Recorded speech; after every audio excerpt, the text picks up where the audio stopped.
नमस्कार, मी शुभदा. माझं व्यासपीठमध्ये तुम्हा सगळ्यांचं खूप खूप मनापासून स्वागत. आज पण आपल्याबरोबर आहेत खरे गुरुजी. मागच्या भागांमध्ये आपण पाहिलं की गर्भदान म्हणजे गर्भपोटात राहण्याच्या आधीपासून काय काय 16 संस्कारामध्ये संस्कार असतात. आज आपण बघणार आहोत जन्मानंतरचे काय संस्कार आहेत आणि ही सगळी माहिती आणि महत्व हे आपण गुरुजींकडनं जाणून घेऊया. नमस्कार गुरुजी. नमस्कार. माझं व्यासपीठमध्ये तुमचं आज पुन्हा एकदा स्वागत. धन्यवाद. मागच्या भागांमध्ये आपण पाहिलं की जन्मापर्यंतच, आता आजपासून आपण बघणार आहे जन्मानंतरचे काय 16 संस्कारामध्ये आहेत ते. बरोबर. त्याच्यामध्ये पहिल्यांदा जन्मानंतरचा जो संस्कार असतो त्या संस्काराला जातकर्म संस्कार असं म्हणतात. बर.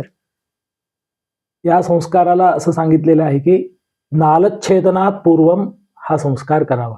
म्हणजे बाळाचा जन्म झाल्याबरोबर त्याची जी नाळ असते ती कापण्याच्या पूर्वी हा संस्कार केला पाहिजे. बर. तर आत्ताच्या काळानुसार अशा पद्धतीने संस्कार होणं शक्य नाहीये. पूर्वी घरामध्ये बाळंतपण होत होते. बरोबर. तर त्यावेळेला ते करणं शक्य होतं. घरात कळायचं आता बाळाचा जन्म झालेला आहे आणि तेवढा वेळ मिळायचा. आणि कारण ही संस्कार कुठलेही असं लगेच केलं आणि 5 मिनिटात 10 मिनिटात झाले असं होत नाही. त्याला होम असतं, त्याच्यामध्ये पुण्याहवाचनाची पूजा असते. कुठल्याही संस्काराची सुरुवात हा गणेश पूजन, पुण्याहवाचन, नांदी श्राद्धापासून होत असते. तर त्याला कमीत कमी 1 तास 1.5 तासांचा कालावधी लागतो प्रत्येक संस्कार करण्यासाठी. त्यामुळे जातकर्म संस्कार करायला सुद्धा कमीत कमी तेवढा वेळ तरी पाहिजे. आणि तेवढा वेळ हॉस्पिटलमधनं बाळंतिणीला आपल्याकडे दिल्यानंतरच आपल्याला कळतं की बाळाचा जन्म झाला म्हणून. तोपर्यंत आपल्याला कळवत सुद्धा नाही. त्यामुळे हा संस्कार जो आहे तो थोडासा पुढे केला जातो आता. म्हणजे ज्या वेळेला 11व्या दिवशी ज्या वेळेला नामकरण संस्कार केला जातो 12व्या दिवशी, त्या दिवशी हा संस्कार आता म्हणजे तो संस्कार राहून जाऊ नये म्हणून त्याकरता म्हणून थोडासा पुढे करतात हा संस्कार आता. पण त्या संस्काराचा मुख्य उद्देश असा आहे की पहिल्यांदा बाळाला दूध पाजण्यासाठी त्याच्या आधी एक गुटी उगाळून घालायची असते. म्हणजे सहाणेवरती मध घालून सोन्याने उगाळायचं आणि ते सोनं आणि मध त्या बाळाला चाटवायचं असतं. अच्छा. तो सगळ्यात महत्वाचा भाग असतो. त्याच्यानंतर पहिल्यांदा बाळाला दूध पाजायचं असतं. तर ते त्याचं इम्युनिटी वाढवण्यासाठी खूप महत्वाचं असतं बाळाचं. तर ते पहिल्यांदा ते पोटात गेलं पाहिजे बाळाच्या आणि त्यानंतर मग त्याला दूध पाजलं पाहिजे. असं त्या संस्काराचं महत्व आहे. गुरुजी, आता जो आपण संस्काराबद्दल माहिती घेतली, पण ह्याच्यासाठी एक मला प्रश्न आहे की बाळ झाल्यावरती काही जण शांती सांगतात, तर मग किंवा ज्येष्ठा त्या नक्षत्रावरती जन्म झाला असेल तर किंवा मूळ नक्षत्रावर, तर ते शांती म्हणजे काय असतं, काय विधी येतो? उत्तम प्रश्न आहे की मी पूर्वीच एका एपिसोडमध्ये सांगितलेलंच होतं की आपल्याकडे ज्योतिषशास्त्र आणि धर्मशास्त्र हे दोन्ही एकमेकांना जोडलेलं आहे. बरोबर. तर त्या ज्योतिषशास्त्राचे काही नियम आहेत की त्या नियमानुसार जन्माच्या वेळेला आणि मृत्यूच्या वेळेला काही वाईट नक्षत्र, वाईट तिथी असेल त्यावेळेला काही शांती सांगितलेली आहेत. आपण पंचांग म्हणतो. पंचांगामध्ये 5 अंग असतात म्हणून पंचांग असं म्हणतो. तिथी, वार, नक्षत्र, योग आणि कर्ण या 5 मिळून आपण पंचांग असं म्हणतो. या पंच अंगांमध्ये कोणतही न्यूनता असेल त्या न्यूनतेला दोष दूर करण्याकरता म्हणून ही शांती असतात. फक्त नक्षत्रांच्याच वेळेला असतं असं नाही. तिथी वाईट असेल, आता कृष्ण चतुर्दशी आणि अमावास्या हे 2 तिथी वाईट सांगितलेली आहेत. त्या अमावास्या तिथीला सुद्धा परत 3 भाग असतात. सिनीवाली, कुहू आणि दर्श नावाचे 3 भाग असतात. म्हणजे चतुर्दशी युक्त अमावास्या असेल तर त्याला सिनीवाली असं म्हणतात. सूर्योदयापासून सूर्यास्तापर्यंत पूर्ण वेळ जर अमावास्या असेल तर त्याला दर्श असं म्हणतात. आणि अमावास्यायुक्त प्रतिपदा असेल तर त्याला कुहू असं म्हणतात. सिनीवाली, कुहू आणि दर्श असं 3 भाग असतात. अमावास्याच आपण धरू, कृष्ण चतुर्दशी आणि अमावास्या हे दोन्ही दिवस वाईट असतात जन्माच्या वेळेला. तसं तिथी वारांच्या दृष्टीने फार काही मोठं दोष सांगितलेलं नाही. सगळे वार चांगले असतात, चांगले आहेत. 7ही वार चांगले असतात. हम्म. नक्षत्रांमध्ये काही विशिष्ट नक्षत्र असतात हा. की त्या नक्षत्रावरती जन्म झालेले असताना हा. काही काही दोष सांगितलेले आहेत. प्रत्येक बरं. वेळेला त्या बाळाला दोष असेल असं नाही. हम्म. त्या ज्योतिषशास्त्राच्या अनुषंगाने आश्लेषा नक्षत्र असेल तर आईला वाईट, हा. मूळ नक्षत्र असेल तर बाबांना वाईट, हा. किंवा मुलीच्या वेळेला असेल तर त्यावेळेला सासू सासऱ्यांना वाईट, अशा पद्धतीचे काही त्याचे फलित सांगितलेली असतात. बरं. त्या वेळेला जन्म झाल्यामुळे यांना त्रास होऊ शकतो अशा हा. पद्धतीने ती शांत सांगितलेली असतात. हा. तिथी वार नक्षत्र योग अच्छा. आता किंवा कर्ण, आपण जो म्हणतो विष्टीकर्ण नावाची शांत आहे, हा, हा. त्याला भद्रा योग पण म्हणतात. हा. भद्रा योगाची शांत आहे, विष्टीकरणाची शांत आहे. हा, हा. नंतर वैधृती योगाची शांत आहे, हम्म. व्यतिपात योगाची शांत आहे. तसं नक्षत्र योग कर्ण यांच्याबद्दल पण शांती सांगितलेली आहे. याचा सगळ्यात मुख्य उद्देश असा असतो की जन्म जो बाळाला आलेला आहे हा. त्याचं जो ग्रहगती असेल हा. तर त्याच्यामध्ये या नक्षत्रामुळे होणाऱ्या त्याची प्रगती खुंटू नये, हा. त्याचा आयुष्यामध्ये कधीही कोणत्याही प्रकारच्या अडचणी येऊ नयेत, हम्म. हा त्याचा मागचा मुख्य उद्देश असतो. बरं. तर त्याकरता म्हणून ही शांती सांगितलेली असते. म्हणजे ग्रहांना शांत करणे आणि बाळाची बरोबर. प्रगती होणे. हा, म्हणजे त्या असं- जन्माच्या वेळेला हा. आपल्याकडे परमेश्वराने दोन गोष्टी आपल्या हातात ठेवलेल्या आहेत. एक जन्म कधी व्हावा आणि त्याचा मृत्यू कधी व्हायला हवा. त्या Correct. दोन्ही गोष्टी आपल्या हातात नाही. खूप वेळेला आपण प्रयत्नपूर्वक सिझेरियन करायला प्रयत्न करतो, गुरुजींना फोन करून गुरुजी या चांगले दिवस सांगा, मग त्यातले दिवस निवडून आणि काही करून काही वेळेला टळतं आणि बरोबर त्या ज्या वेळेला जन्माला यायचं त्याच वेळेला बाळ जन्माला येतं. अशा वेळेला आपण काहीच करू शकत नाही आपण, कारण परिस्थिती तशी असते. डॉक्टर पण म्हणतात, पण त्याला मुख्य उद्देश असा आहे की त्यांनी ते प्राक्तन घेऊन आलेलं असतं, तर ते बदलण्याचा अधिकार माणसाला नाहीये. आपण काय करू शकतो, म्हणजे उदाहरणार्थ मी कायम सांगतो, एक 15 रुपयाचं तिकीट काढलं, पुण्या ते लोणावळा असं मी तिकीट काढलं, तर मी पुण्या ते लोणावळ्यापर्यंत तिकीट काढू शकतो, पण मी 150 रुपये खर्च करून त्या ट्रेनला मी लोणावळा ते पुण्याला नाही आणू शकत. अगदी बरोबर. मी तेवढंच फक्त करू शकतो की मी तिथे जाताना पाहिजे तर प्रवास रहित करून मी घरी राहू शकतो, पण ट्रेनलाच उलट परत फिरून आपल्याकडे आणणं शक्य नाहीये. तसं आपलं प्राक्तन असतं. आपलं जे प्राक्तन असतं ते आपण पूर्णपणे बदलणं आपल्याला शक्य नाहीये.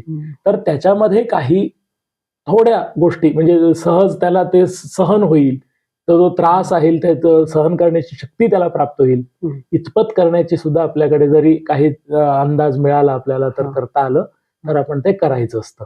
तर त्याकरता म्हणून ह्या सगळ्या शांती सांगितलेली असतात. पण मग या शांती तुम्ही बाळाचं सगळं बघून, कधी जन्म झालाय, बरोबर, नक्षत्र कधी आहे, कुठलं आहे, याच्यावर ती शांती ठरवली सांगितलेली जाते. असतात.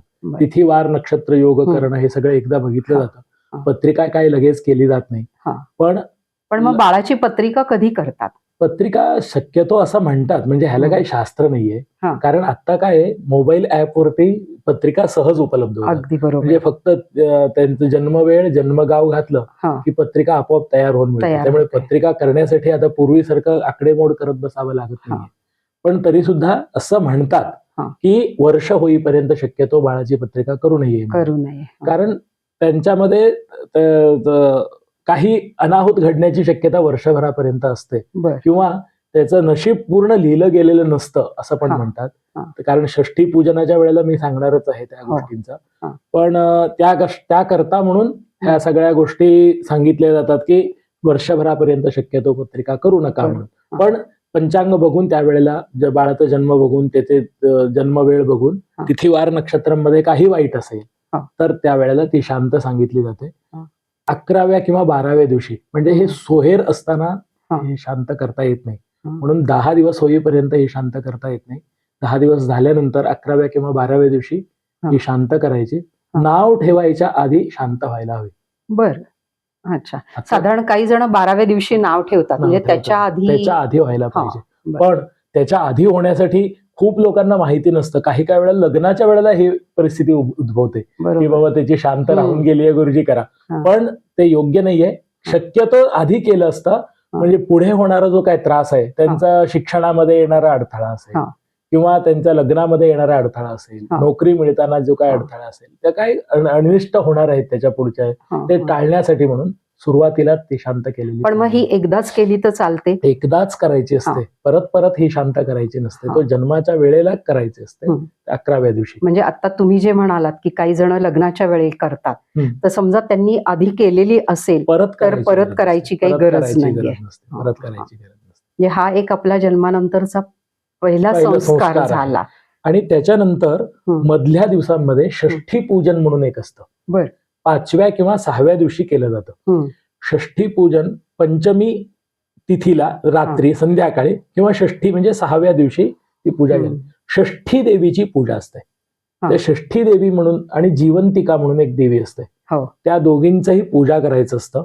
देव आपल्याला जीवती म्हणून माहिती आहे, पण ती जीवंतिका नावाची देवी असते. एक सोन्याची प्रतिमा असते ती जीवंतिकेची, त्याची पूजा करून रात्रभर ठेवायची ती पूजा करून. आणि दुसऱ्या विशेष करून घुगऱ्याचे नैवेद्य दाखवायला सांगितले त्याच्यामध्ये. घुगऱ्या म्हणजे हरभऱ्यांचा जो उसळ असं त्याची नैवेद्य असतं.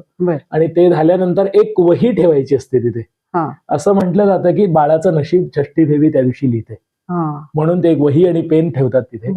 आणि हे सगळी पूजा पाटावरती असते. पाठ म्हणजे आपण बसतो ती पाठ नाही, पाटा वरवंटातला जो पाटा असतो तर त्याच्यावरती ही सगळी पूजा करायची असते. त्या सर्वांची पूजा करून जीवंतिकेची आणि षष्ठी देवीची शांतीपाठ म्हणायला सांगितलेलं असतं.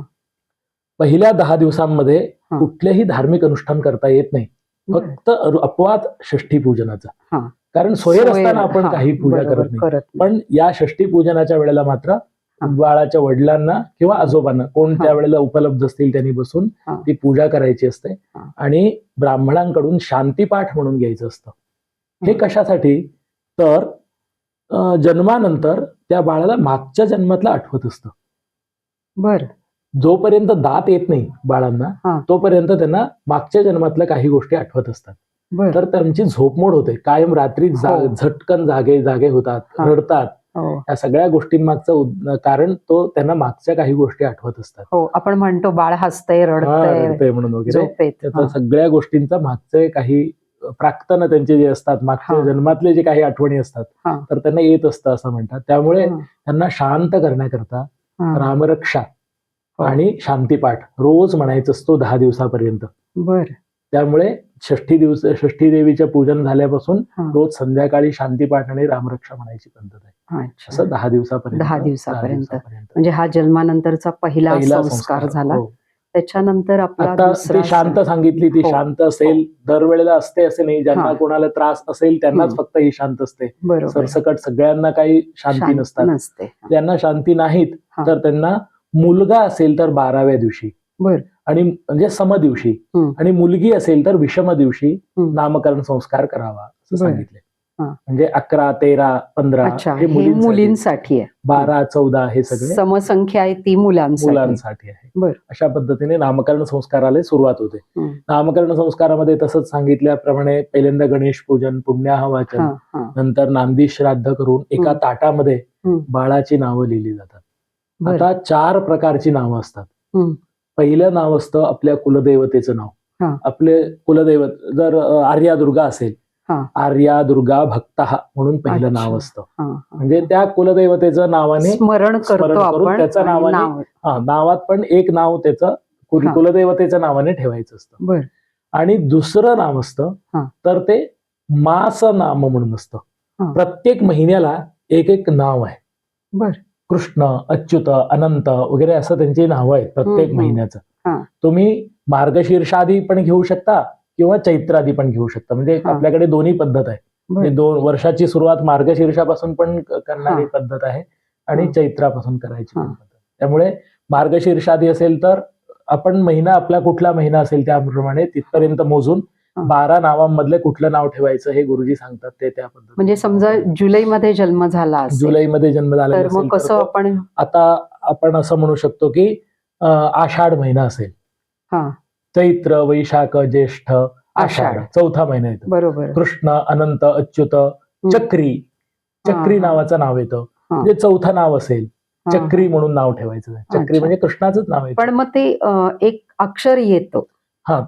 हे 2 नाव झाले हा. सामान्य. सगळ्यांना त्या त्या महिन्यामध्ये ज्या महिन्यात जन्म झालेला असेल तो एक नाव ठेवायचा. हा. कुलदेवतेचं एक नाव झालं. तिसरं तुम्ही म्हणता येतो नक्षत्र नाम. म्हणजे प्रत्येक नक्षत्राला 4 चरण असतात. हो. प्रत्येक चरणाला एक एक अक्षर सांगितलेलं आहे. बर. चू चे चोला अश्विनी असं.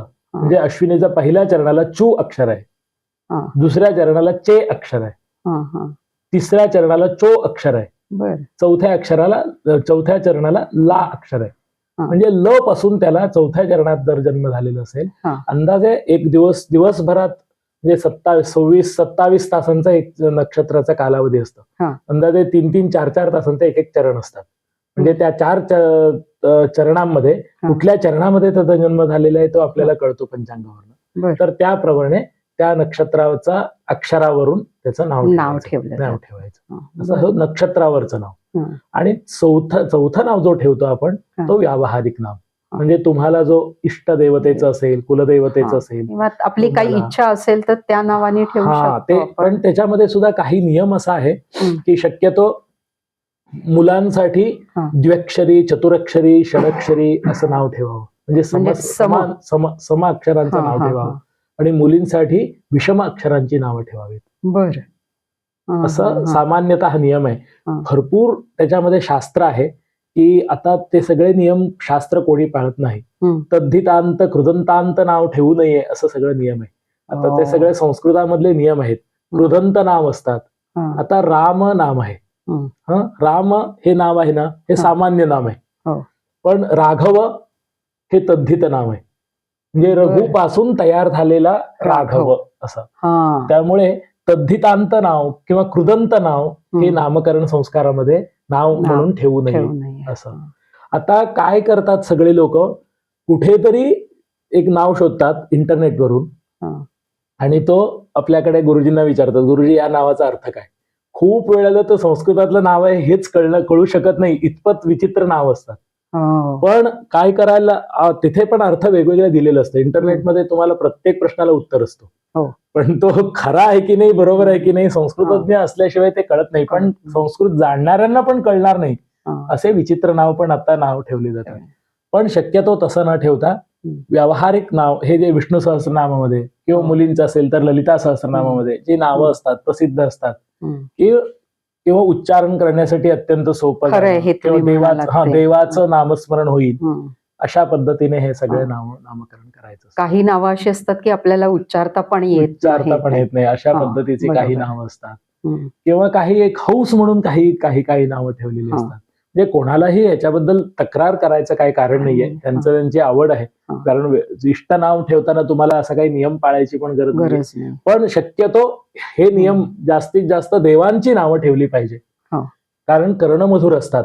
आता संस्कृत भाषेचं वैशिष्ट्य असं आहे की संस्कृतामध्ये कुठल्याही प्रकारचं अक्षर ते का उच्चारावं याकरता सुद्धा नियम आहे.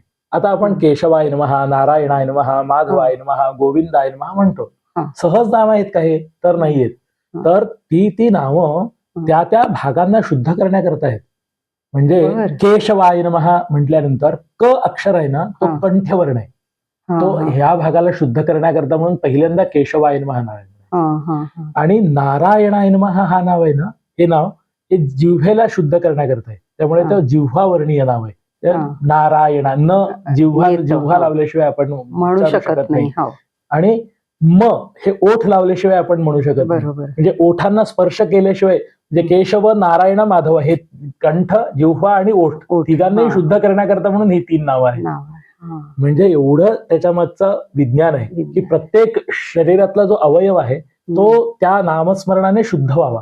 आपण जे वेळेला पूजा करतो त्यावेळेला हे आचमन केल्याशिवाय आपण सुरुवात करत नाही. त्या आचमनाचं पण हा महत्व आहे की या गोष्टीने आपण सुरुवात करायला पाहिजे. म्हणून ह्या नावांना नाव ठेवताना खूप विशेष त्याच्याबद्दल महत्व आहे त्या नामकरण करण्यात. म्हणजे थोडक्यात आपण असं म्हणू शकतो की नाव किंवा आता जे तुम्ही म्हणालात केशवाय नमः वगैरे, याचा सायन्सशी पण खूप मोठा संबंध आहे. आपल्याकडे संस्कृत एकमेव भाषा अशी आहे की त्याचं उच्चारण शास्त्र आहे की त्याला प्रत्येक अक्षर कुठून निर्माण होतं त्याच्याबद्दलचं ज्ञान सांगितलं जातं. इतर हम्म. कुठल्याही भाषेमध्ये त्या त्या अक्षरांचं उच्चारण स्थान म्हणजे कुठून उत्पन्न होतो तो शब्द किंवा ते अक्षर हे सांगता येत नाही, फक्त हम्म. संस्कृतामध्ये सांगता येतं.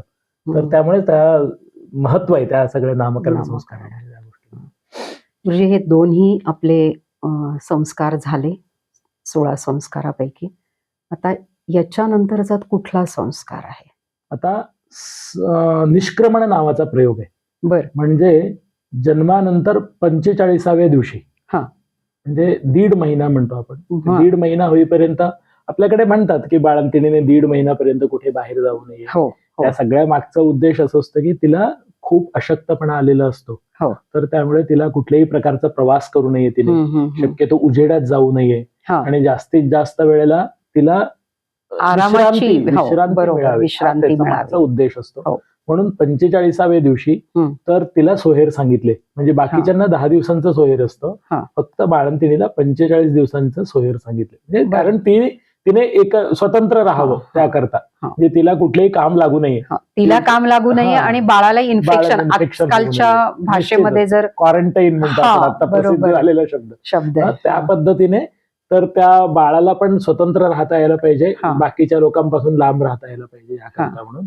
आणि 45व्या दिवशी देवदर्शनासाठी ज्यावेळेला आपण बाहेर पडतो, पहिल्यांदा सूर्यदर्शन करायचं असतं, सूर्याची प्रार्थना करायची असते आणि नंतर मग बाहेर पडल्यानंतर काही सूक्त म्हणायला सांगितलेली आहेत.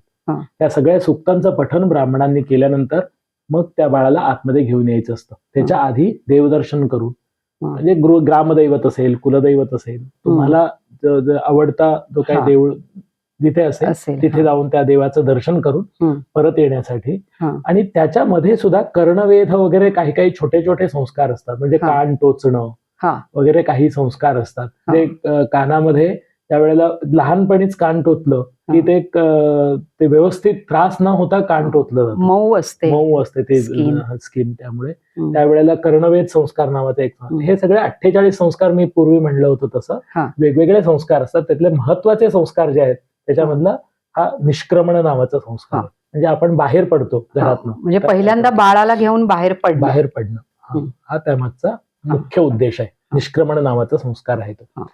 आणि त्याच्यानंतरचा जो संस्कार आहे 6व्या महिन्यात आहे. 6 महिन्यांपर्यंत बाळाला कोणत्याही प्रकारचं अन्न द्यायचं नाही, फक्त आईच्या दुधावरच बाळ राहिलं पाहिजे.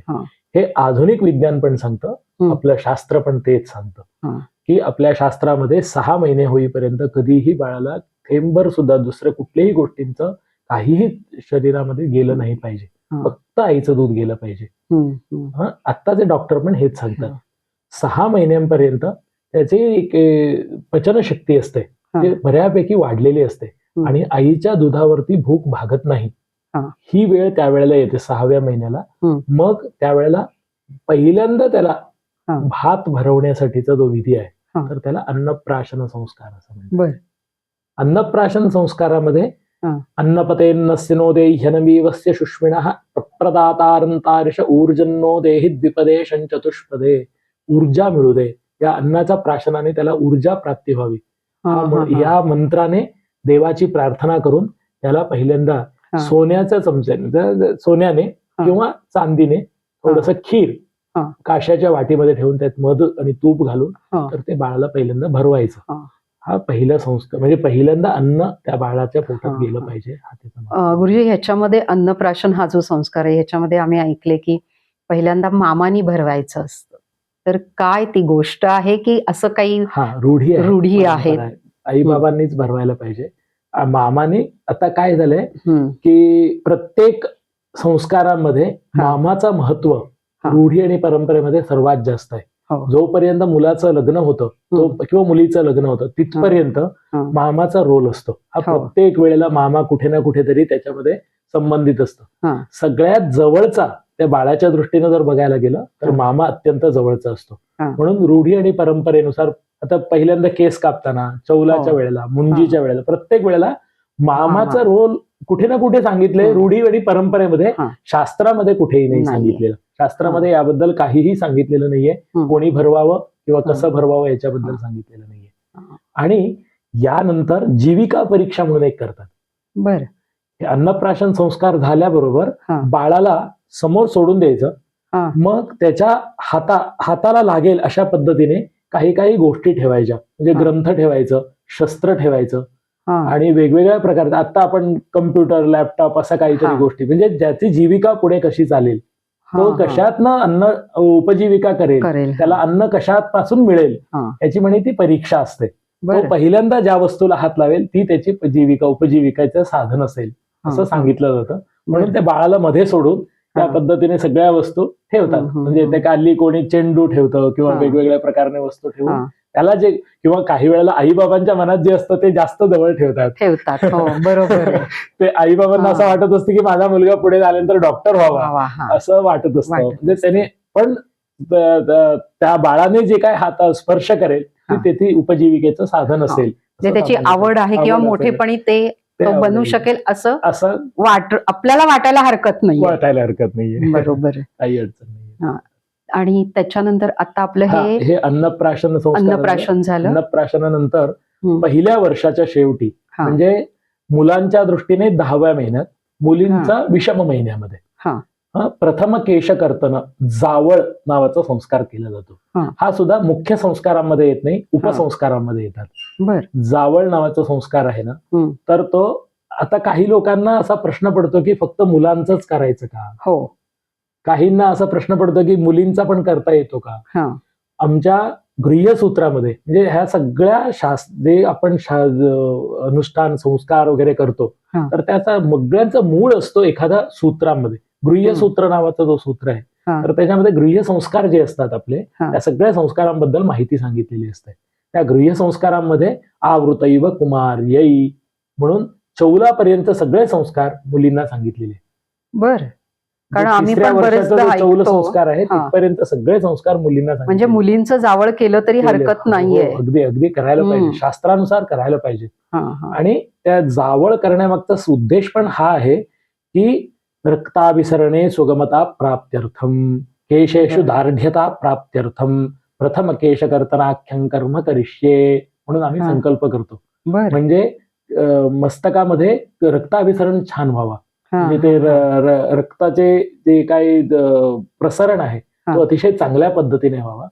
आणि त्याच्या केश घट्ट व्हायला पाहिजेत. म्हणजे सुरुवातीला आले जे केस असतात एकदम मऊ असतात, तर त्याकरता ते केस काढायचे असतात. तर त्याला प्रथम केशकर्तन नावाचा एक संस्कार आहे, तो उपसंस्कारांमध्ये गणला जातो. जावळ जावळ खूप प्रसिद्ध आहे. चौल त्या मनाने प्रसिद्ध नाहीये, पण मुख्य संस्कार आहे.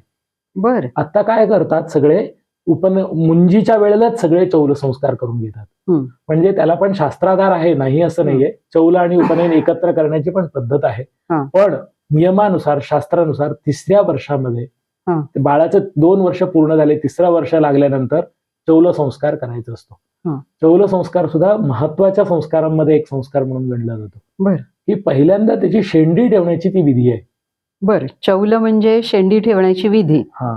तर त्यावेळेला केस कापायचेच असतात. म्हणजे पूर्ण केस न कापता मधला जो शेंडीचा भाग असतो तो ठेवायचा असतो त्यावेळेला. प्रथम केशकर्तन ज्यावेळेला जावळ करतो त्यावेळेला इथे शेंडी न ठेवता इथे पुढच्या बाजूला थोडेसे केस ठेवतात.